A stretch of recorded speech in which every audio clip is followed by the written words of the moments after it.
Hello students, class 10 physics part 1 परावर्तन तथा अपवर्तन में आज हम लोग अपवर्तन के बारे में पढ़ेंगे। इसके पिछले वीडियो में हम लोगों ने परावर्तन के बारे में पढ़ा था। आज हम लोग अपवर्तन के बारे में देखेंगे। परावर्तन की तरह अपवर्तन भी एक प्रकाशीय घटना है, लेकिन इस अपवर्तन को जानने के लिए थोड़ा सा हम लोग यह देख लें कि प्रकाशीय किरणें प्रायः निम्नलिखित माध्यमों जैसे निर्वात, हवा, पानी, शीशा में संचरित होती है, गमन करती है। निर्वात ऐसा माध्यम जिसमें हवा भी नहीं है। अगर किसी माध्यम में से हम लोग हवा को निकाल लें तो उसे हम लोग निर्वात कहेंगे। दूसरा हवा, पानी, शीशा। निर्वात में प्रकाश की चाल 3 गुना 10 का घात 1 मीटर पर सेकंड है। माध्यम का घनत्व जैसे जैसे बढ़ता है वैसे वैसे प्रकाश का चाल कम होता जाता है। यहां हम लोग कम घनत्व वाले माध्यम को विरल माध्यम कहेंगे और अधिक घनत्व वाले माध्यम को सघन माध्यम कहेंगे। अब यह जो अपवर्तन है ये एक ऐसी प्रकाशीय घटना है जिसका संबंध है कि जब प्रकाशीय किरण एक माध्यम से दूसरे माध्यम में प्रवेश करेगी तो क्या होगा। देखें, यह हवा है और यह शीशा है। हवा को हम लोग विरल माध्यम भी कह सकते हैं और इस शीशे का घनत्व हवा से अधिक है, इसलिए ये हवा के सापेक्ष सघन माध्यम है। ये प्रकाशीय किरण यहां से आती है और जब ये दूसरे माध्यम में प्रवेश करती है तो इसका संचलन की दिशा बदल जाती है।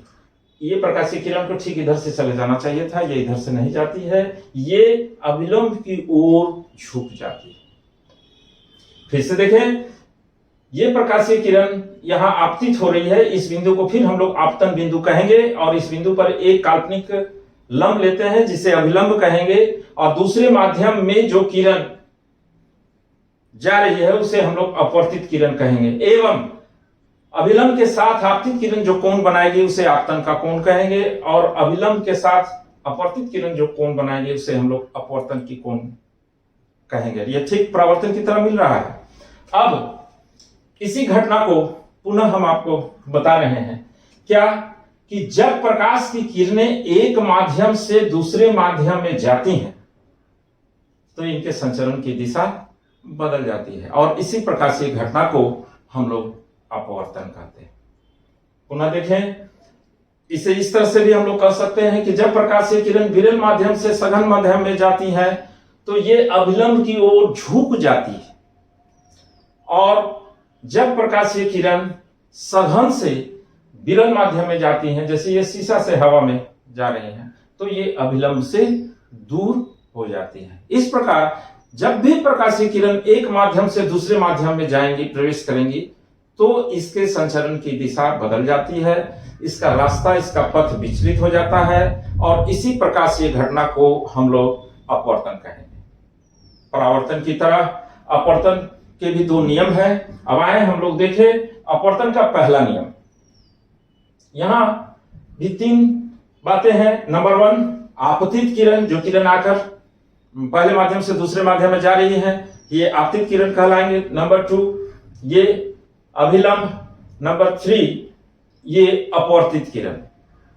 तो आपतित किरण, अपवर्तित किरण तथा आपतन बिंदु पर अभिलंब, ये तीनों एक ही तल में होते हैं। यानी कि अगर आपतित किरण इस बोर्ड को टच करते हुए यहां आ रही हैं तो अभिलंब भी इसी तल पर होगा और ये अपवर्तित किरण भी इसी तल में होंगे। अपवर्तन का दूसरा नियम, जिसे हम लोग स्नेल का नियम भी कहते हैं, क्या है? ध्यान देंगे, प्रकाश के किसी निश्चित रंग तथा निश्चित माध्यमों के युग्म के लिए। ये बातें क्यों कह रहे हैं? हम जानते हैं कि सूर्य का श्वेत प्रकाश 7 रंगों का मिश्रण है, तो किसी खास रंग यानी कि एक खास किरण के लिए निश्चित माध्यमों के युग्मों के लिए, माध्यम जैसे यहां हम हवा और शीशा ले रहे हैं तो ये माध्यम का युग्म हुआ, हवा और शीशा। तो ऐसी स्थिति में प्रकाश के किसी निश्चित रंग तथा निश्चित माध्यमों के युग्म के लिए आपतन कोण की ज्या तथा अपवर्तन कोण की ज्या का अनुपात स्थिर होता है। आपतन कोण की ज्या, ये देखिए हिंदी शब्द है आपतन कोण की ज्या, जिसे इंग्लिश साइन आई कहते हैं। आपतन कोण जिसे आई भी हम लोग कहते हैं, एंगल ऑफ इंसिडेंट। उसके बाद अपवर्तन कोण आर कह रहे हैं। तो आपतन कोण की ज्या मींस साइन आई और अपवर्तन कोण की ज्या साइन आर का अनुपात एक स्थिरांक होता है, कांस्टेंट होता है।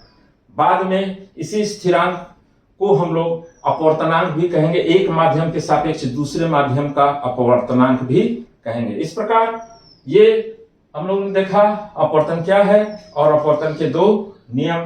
पहला नियम, आपतित किरण, अपवर्तित किरण तथा आपतन बिंदु पर अभिलंब तीनों एक ही तल में होते हैं। दूसरा, प्रकाश के किसी निश्चित रंग तथा निश्चित माध्यम के युग्म के लिए आपतन कोण की ज्या तथा अपवर्तन कोण की ज्या का अनुपात एक स्थिरांक होता है। अब हम लोग गोलीय लेंस के बारे में देखेंगे। जिस तरह परावर्तन में हम लोगों ने देखा था कि परावर्तन की घटना दर्पण से हो रही थी, इसलिए गोलीय दर्पण, अवतल दर्पण, उत्तल दर्पण के बारे में हम लोगों ने पढ़ा और उसमें प्रतिबिंब का बनना देखा। ठीक उसी तरह ये अपवर्तन की घटना लेंस के माध्यम से हम लोग यहां दिखाएंगे। गोलीय लेंस पहले हम लोग देखें। गोलीय लेंस, गोलीय लेंस क्या है कि दो पृष्ठों से घिरा हुआ कोई पारदर्शी माध्यम है जिसका एक या दोनों पृष्ठ गोलीय हो, उसे हम लोग लेंस कहते हैं। लेंस मुख्यतः दो प्रकार का है, उत्तल लेंस और अवतल लेंस। यहां भी दर्पण की तरह आपको बता दें, देखा था हम लोगों ने, उत्तल का मतलब है उठा हुआ और अवतल का मतलब है दबा हुआ। उत्तल लेंस, जिसे अभिसारी लेंस भी कहते हैं, क्यों कहते हैं बताएंगे आपको। उत्तल लेंस ऐसा गोलीय लेंस जिसके दोनों पृष्ठ उठे हुए हों, उसे हम लोग उत्तल लेंस कहते हैं। ये देखिए, ये एक उत्तल लेंस है, इसके दोनों पृष्ठ क्या है, उठे हुए हैं। अवतल लेंस ऐसा गोलीय लेंस जिसका दोनों पृष्ठ दबा हो, उसे अवतल लेंस कहते हैं। ये ध्यान से देखिए, ये हम लोग पुनः इस आकृति को बनाएंगे और लेंस जो है आपको फिर यहां दिखाएं कि ये उत्तल लेंस देखने में हम लोगों को इस तरह का है, लेकिन इसका जब भी हम लोग डायग्राम बनाएंगे तो वो इस तरह से बनेगा। क्यों बनेगा, तो इसको समझिए कि ये लेंस शीशे के दो गोलों का हिस्सा है। एक शीशा का गोला यह है, मान लीजिए इसका केंद्र यह C2 है, एक शीशे का गोला यह है, इसका केंद्र C1। शीशे के इन दोनों गोलों के, एक गोले के इस हिस्से को काट करके अगर हम लोग निकाल लें और दूसरा इसके इस हिस्से को काट के निकाल लें और उसके बाद इसको हम लोग ज्वाइंट कर दें, तो ये हम लोगों को उत्तल लेंस प्राप्त होगा। यानी कि उत्तल लेंस क्या है, शीशे के दो गोलों का हिस्सा जिन्हें हम लोग इस प्रकार रखते हैं कि इसके दोनों बाहरी पृष्ठ जो है उठे हुए हों, उसे उत्तल लेंस कहेंगे।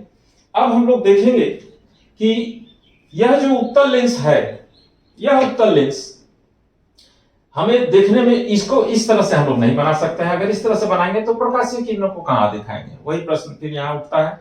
तो इसलिए जब भी उत्तल लेंस को हम लोग ये बोर्ड पर रखेंगे तो इस ढंग से रखेंगे। इस ढंग से रखेंगे तो इसका इधर का सतह उठा हुआ और इधर का सतह उठा हुआ, ये कम उठा हुआ है इसलिए आपको दूर से नहीं दिखाई दे रहा होगा।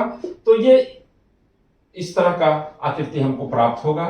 तो ये एक उत्तल लेंस हम लोग ब्लैक बोर्ड पर जब भी बनाएंगे तो बोर्ड पर ये इस तरह से बनेगा और ताकि आपतित किरणों को हम लोग इस तरह से दिखाएंगे। और ये आपतित किरण अगर हवा से आ रही है तो ये शीशे में, यानी कि इस लेंस से जैसे परिवर्तित होगी, प्रवेश करेगी, इसका अपवर्तन होगा और इसकी दिशा इधर बदल जाएगी।